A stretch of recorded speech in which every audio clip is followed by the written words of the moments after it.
On va s'en rappeler longtemps de cette journée d'hier. Wow!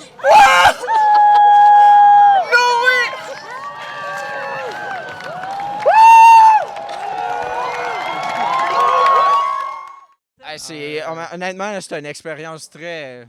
c'est incroyable pour de vrai. C'est élite, là. Il faut vivre ça une fois dans sa vie. là. C'est incroyable. Je pense que avec la réaction de la foule, je pense que tout le monde a vraiment apprécié le spectacle, était vraiment ébloui par l'événement. Moi d'ailleurs. Parce que c'est quelque chose qui est quand même rare. Puis on était vraiment bien placés, on l'a super bien vu avec les lunettes, tout ça. Ça laisse pas indifférent. Ouais. Des frissons. D'ailleurs, j'en ai encore aujourd'hui, je pense, en repensant à ce qu'on a pu vivre hier. Des larmes, des applaudissements. Les réactions ont été nombreuses là, hier lors du passage de l'éclipse solaire, surtout au moment de la totalité. Et on peut dire mission accomplie pour toutes les activités qui étaient organisées partout sur le territoire ici en Estrie. Les retombées économiques post-éclipse seront aussi importantes. Tourisme Canton de l'Est estime qu'environ 920 millions de personnes partout dans le monde, j'ai le goût de le répéter, ce nombre-là, 920 millions de personnes partout dans le monde ont entendu parler de la région, de l'astrolabe du Mont-Mégantic. Et maintenant que l'éclipse est déjà chose du passé, bien, ne jetez pas vos lunettes d'observation parce que vous pouvez les garder ou vous pouvez les recycler. En fait, la MRC du Granit organise une collecte de recyclage, la Ville de Sherbrooke aussi, et les lunettes seront remises à l'Université de Sherbrooke qui va les valoriser. On fait un plastique composite qui est fait de bois et de plastique. Alors ici, on voit un peu le plastique composite.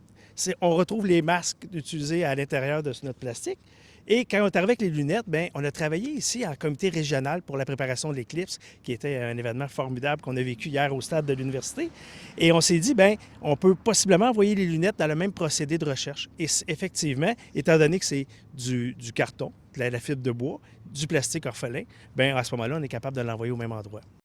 Vous avez jusqu'au 16 avril pour déposer vos lunettes dans les points de dépôt. Ici, à Sherbrooke, les points de dépôt sont au bureau d'information touristique situé sur la rue King-West et aux 2 bibliothèques de l'Université de Sherbrooke.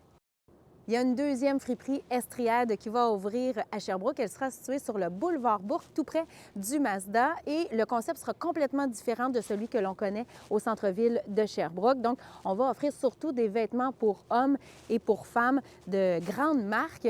Et l'ouverture est prévue pour le 17 mai prochain.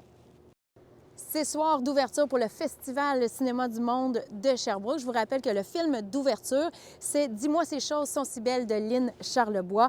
En tout, ce sont 80 projections en 6 jours. Bon cinéma. Merci d'avoir été là. Je vous dis à demain. Bye bye.